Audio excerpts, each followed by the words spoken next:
With this broadcast, Columbia resumes its prize-winning series, You Are There. Authentic reenactments of historic events dramatically reported by CBS newsmen.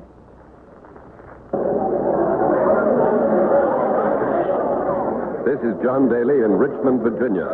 On this first day of September 1807, the nation may soon learn whether Aaron Burr, former Vice President of the United States, is acquitted of treason or found guilty and sentenced to death. This is the 28th day of Colonel Burr's trial here in the 5th District Federal Court, and the climax is expected in an important legal decision by the presiding judge. Supreme Court Justice John Marshall is going to rule on a point of law on which may depend Aaron Burr's very life. Tempers are at fever pitch in this trial-obsessed city. Richmond, like the entire country, is divided between those who believe Colonel Burr is guilty and should hang, and those who are just as convinced that he is innocent. As we reported yesterday, Judge Marshall will convene this court at noon, a few minutes from now, and rule on the motion by Colonel Burr's attorneys. The defense contends that the whole basis of the government's case is untenable, since it has not been able and has not considered it necessary. September 1st, 1807, Richmond, Virginia. You are there. Aaron Burr on trial for his life. CBS takes you back 142 years to the event that established a precedent for the American concept of treason. All things are as they were then, except for one thing. With all the modern facilities of radio present at the trial, and CBS newsmen reporting from the scene. You are there. You Are There is based on authentic historical fact and quotation. And now, Richmond, September 1st, 1807. A crowded federal courtroom and John Daly. The government will be permitted to go on with its case against Colonel Burr depends upon the decision Justice Marshall is to make this morning. The motion by the defense, if granted, would stop the prosecution from putting any more witnesses on the stand. And if Judge Marshall rules in favor of that motion, well, then it will be tantamount to a direction from the bench that the jury acquit Colonel Burr. As you know, the court is sitting in the hall of the Virginia House of Delegates. It's stifling hot here in the courtroom, and the spectators, jammed into every available seat, are mopping their faces, waiting impatiently for today's session of the trial to resume. As usual, today's audience is made up largely of men in rough woolen shirts, trousers of homespun, with their hair tied in queues, frontier fashion. Nearly all of them are followers of President Jefferson's party, the Democratic Republicans, and they seem to be solidly behind the prosecution, which is demanding Aaron Burr's life. In sharp contrast is the sprinkling of well-dressed planters and merchants in the audience. They're mostly members of the conservative Federalist Party, which has come to the aid of Colonel Burr. Now, since early this morning, Quincy Howe has been talking to members of both groups and found that all of them are more than willing to speak their minds, so strong is the partisan feeling among the people over this trial of Colonel Burr. So now to our CBS studios in Richmond and Quincy Howe. Well, John, all the Federalists I've talked to seem to think that Justice Marshall will grant the defense motion to stop further testimony. The Democratic Republicans, of course, say he will not. They say that no matter what Marshall thinks himself, he won't dare go against the popular feeling that Burr is guilty. But that's only opinion. Let's look at the facts. The indictment against Colonel Burr charges that he committed treason by assembling an armed force at Blennerhassett's Island in Virginia and taking them down the Mississippi to seize New Orleans. According to the prosecution, this was part of a bigger scheme to take the newly acquired Louisiana Territory away from the United States, to seize Mexico from Spain, and to set up the combined region as an independent country under the rule of Aaron Burr himself.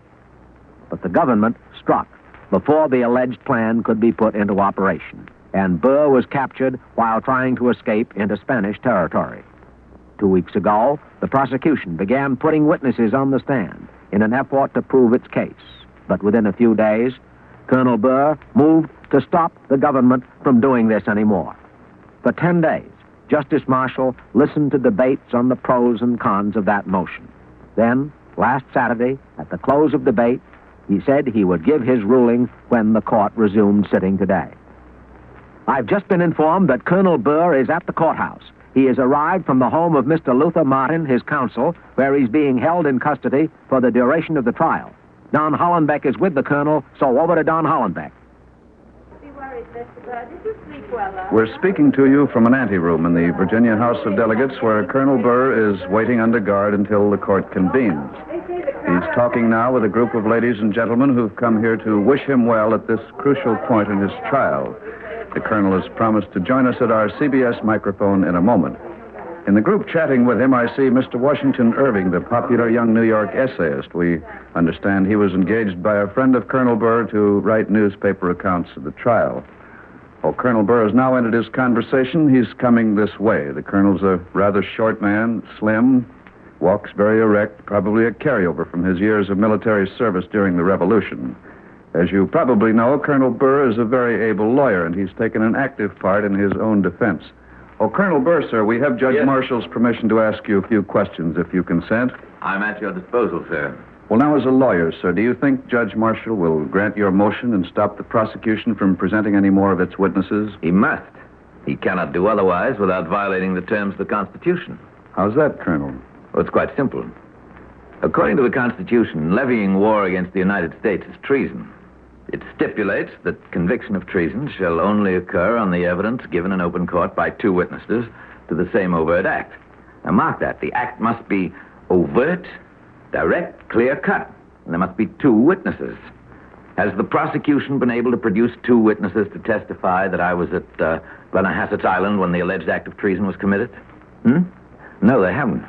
And they cannot because it's common knowledge that on December 11th I was 200 miles away in Kentucky. But, Colonel, your men on Blennerhassett's Island... Has the government been able to prove that they committed treason? Of course not. The prosecution witnesses have offered nothing but hearsay and innuendo. All right, Colonel, but what about the testimony of Jacob Albright? What about it, indeed? Mr. Albright, an ignorant laborer, testified that he saw 20 or 30 men bearing arms at Blennerhassett's Island on the night of December 10th.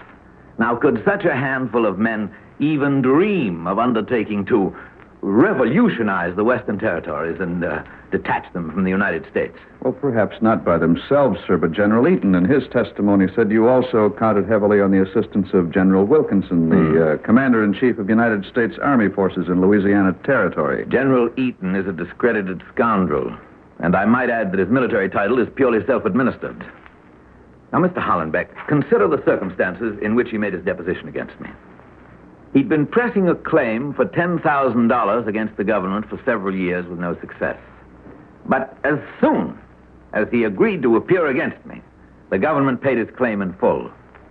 Well, are you charging that General Eaton's testimony was bribed and perjured? If the shoe fits, Eaton is welcome to wear it. This whole charge against me is rubbish, vicious rubbish. I'm confident that Justice Marshall will grant my motion and that the case will be quickly turned over to the jury. And if that should happen, Colonel Burr, do you expect the jury to acquit you? Well, as to that, I realize I'm not popular. I've been the victim of character assassination, even at the hands of President Jefferson. People are prejudiced. Still, I do not ask the jury to love me. I merely ask that they love and respect the Constitution of the United States. If they do, I shall be acquitted. Thank you, Colonel Aaron Burr. Not at all. This is Don Hollenbeck returning you to John Daly in the courtroom. Colonel Burr's attorneys, Federalist Party leaders to a man, have just entered the courtroom. There's Mr. Edmund Randolph, a former governor of Virginia. With him are Mr. Charles Lee, Mr. John Wickham, and, of course, the eminent Mr. Luther Martin. Mr. Martin was a member of the Continental Congress and the Constitutional Convention. He's heavy-set, broad-shouldered, favors a careless manner of dress, but he's known to have few equals in eloquence or knowledge of the law. He and his colleagues are passing this way. Mr. Martin. Yes? May we have a word with you, sir? By all means. You may recall that we had the pleasure of interviewing you once before during the impeachment proceedings against Justice Chase. Oh, yes, in Washington. I remember very well. Well, sir, the government's attorney, Mr. Hay, implied in his arguments that if Justice Marshall rules in favor of your client, Colonel Burr, he may face impeachment proceedings himself. Mr. Hayes' remarks were quite out of order. I'd call it pressure tactics to intimidate the bench. Well, Mr. Martin, how do you think Justice Marshall will rule? Well, I'm sure he won't yield to threats. He'll interpret the Constitution as any honest man must interpret it. He must not permit the prosecution to introduce into this country the evil doctrine of constructive treason. Constructive treasons? Yes, sir. Constructive treason is the European theory of treason by intent and not by action. There's an important difference between these two. Our Constitution expressly defines that treason should not consist of thoughts, of words, even of conspiracies, but of overt actions. If Mr. Jefferson has his way, that constitutional safeguard against tyranny will be eliminated. He'll stop at nothing in his desire to crucify Colonel Burr, but he will fail. Well, thank you, Mr. Martin. The chief counsel for the defense is going up the aisle toward his desk at the front of the courtroom as the hour for convening draws closer. While he was speaking, the government's attorneys prosecuting the case against Colonel Burr entered the courtroom, and they are already in their seats. And by the way, I see Ned Calmer is talking with United States Attorney George Hay, who heads the prosecution. Go ahead, Ned Calmer. I'm not quite sure. Oh, Mr. Hay, could you speak to us now? Colonel Burr has just predicted that Justice Marshall will grant his motion to block any more prosecution witnesses from taking the stand. May we have your comment on that? You certainly may, sir. Colonel Burr has a way of permitting his wishes to influence his predictions. That tendency has put the colonel out on a limb before. May do so again today. But what about the argument that Colonel Burr was not at Bunnerhassett's Island and that his men on the island can't be accused of levying war because they never resorted to force? That argument won't hold up. If Colonel Burr's men didn't use force, it was only because the government acted before they had a chance to do so. And what difference does it make whether Colonel Burr was at Bunnerhassett's Island or not? We have shown that Aaron Burr plotted against our country. And we've shown that he assembled armed men and moved those men toward the execution of that plot. Now, if that isn't treason, what in the name of heaven is? Well, the defense says that... I tell you, sir, if the defense has its way, it will be impossible for the government to defend itself against traitors. If Justice Marshall grants the defense motion, every traitor in our country will redouble his plotting without fear of punishment. One more thing, Mr. Hay. Mr. Martin has charged that your disregard for the question of whether Burr was at Bunnerhassett's Island and whether his men actually had to resort to force amounts to an attempt to introduce the doctrine of constructive treason, that is, treason by intent. He claims that this would mean the end of our civil liberties.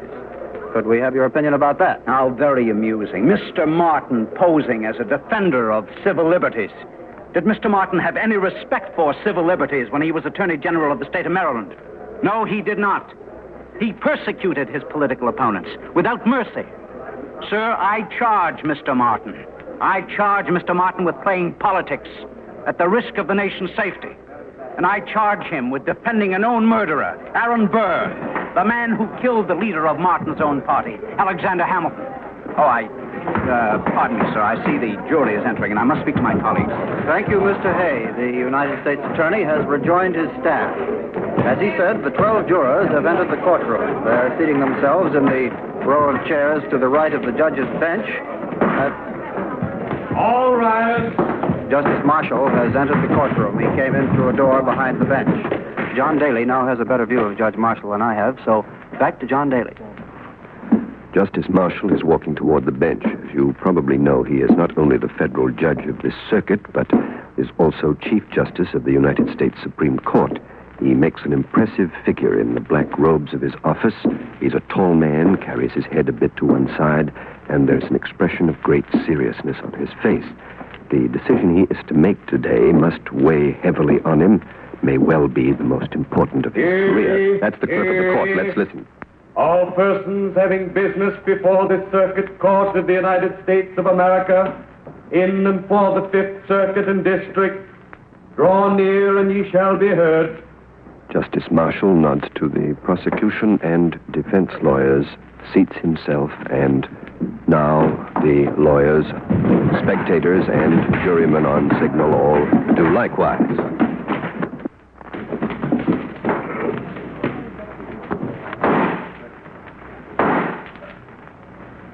The case of the United States of America versus Aaron Burr will continue.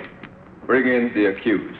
As the clerk of the court motions toward a door at the side of the chamber, Colonel Aaron Burr appears, walks swiftly toward the prisoner's box, 2 guards beside him. There's some hissing and booing from among the spectators, but Colonel Burr ignores it, shakes hands with his lawyers, seats himself, and now Judge Marshall.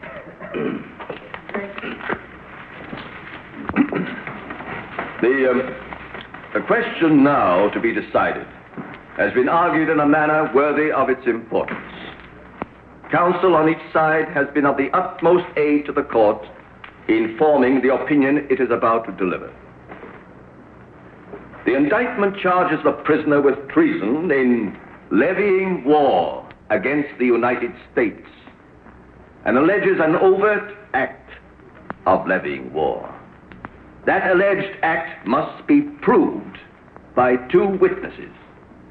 If the act be not proved by 2 witnesses, all other testimony must be irrelevant.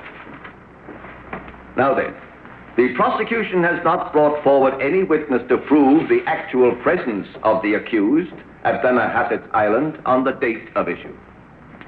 On the contrary, the fact of his absence is not disputed by counsel for the United States. Consequently, since counsel for the United States has failed to establish the overt act of treason on the part of the accused, it is the deepest conviction of the court that the motion made by the defense must prevail. Justice Marshall has ruled for the defense. The prosecution will not be permitted to put any more witnesses on the stand. Colonel Burr and his lawyers very naturally are smiling triumphantly. The prosecution or government attorneys, on the other hand, appear to be almost stunned by the judge's decision. United States Attorney Hay is speaking in a low voice with the other members of his staff, and they seem now to be in general agreement as to what to do. And Mr. Hay is on his feet.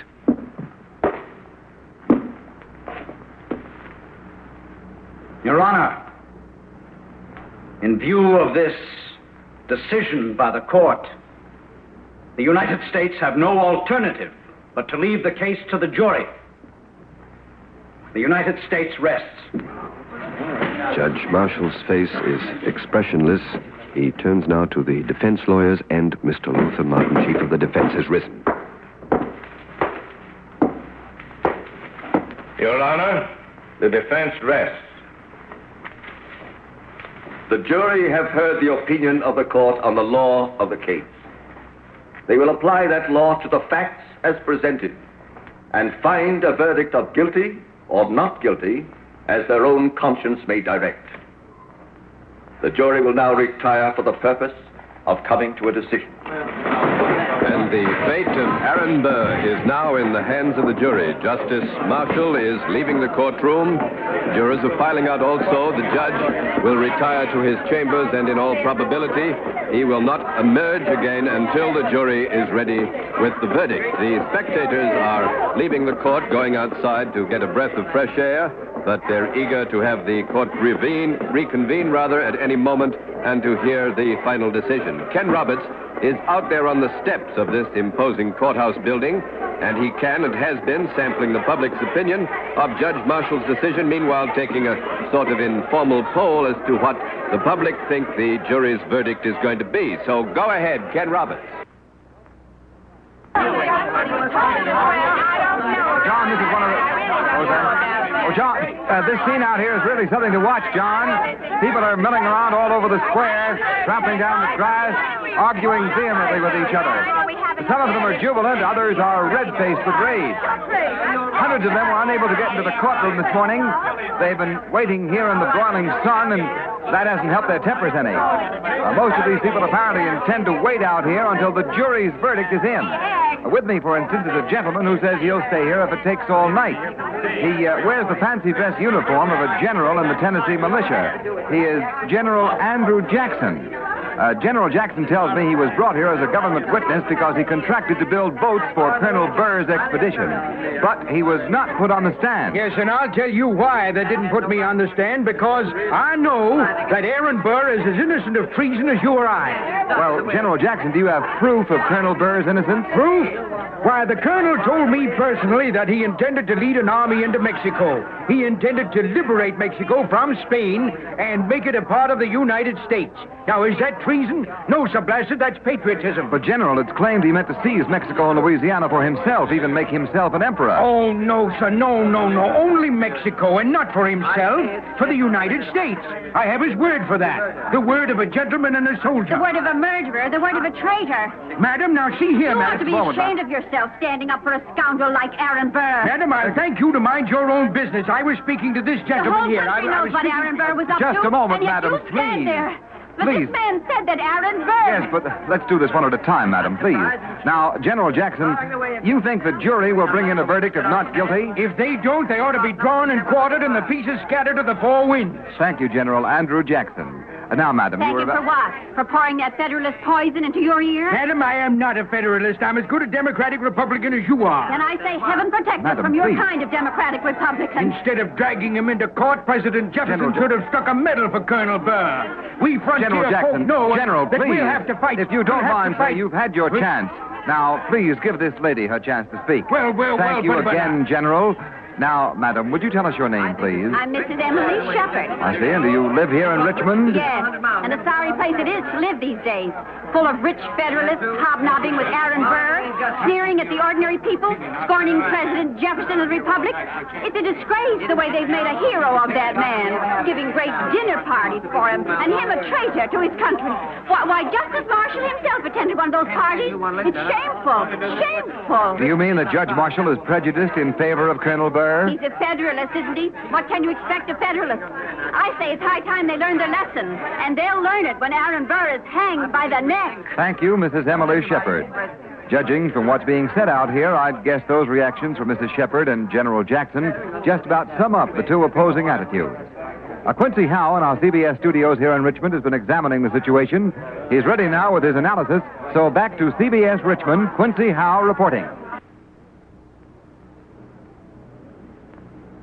It must be clear by now that these past 28 days have witnessed something much more than just a trial at law. What's been going on here has been a basic struggle between our two political parties, the Federalists on the one hand and the Democratic Republicans on the other.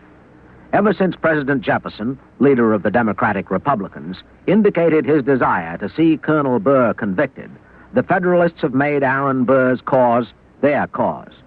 Many Democratic Republicans say that the New England Federalists are sympathetic to Burr because they themselves have plotted to withdraw New England from the Union. They charge that Federalists in general have seized on this Burr trial as an opportunity to embarrass the Jefferson administration.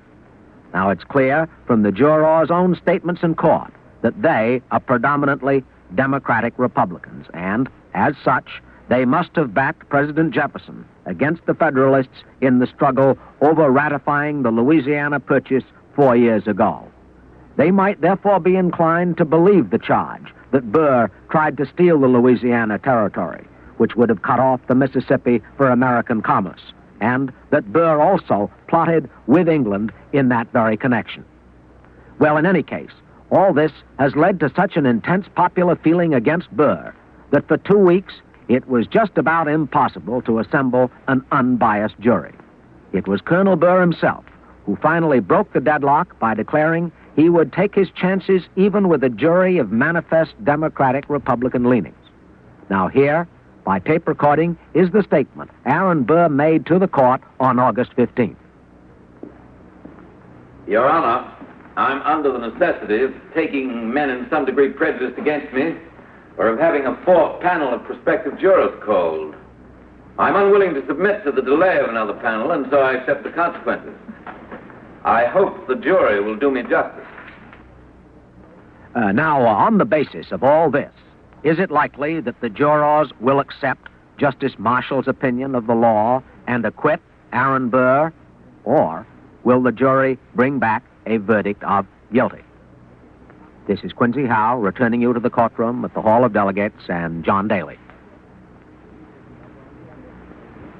The jury returned from their deliberations a few moments ago, is already seated in the box, and Justice Marshall is on the bench. The spectators have reassembled. They're very quiet. They know that this is the moment that they and the entire country have been waiting for. Every seat is full, and the atmosphere of the courtroom is charged with excitement and tension. Judge Marshall is leaning forward right now, whispering to the clerk of the court. As always, there is a slight delay as the scene is set for the dramatic moment of a trial, the handing down of a verdict by the jury.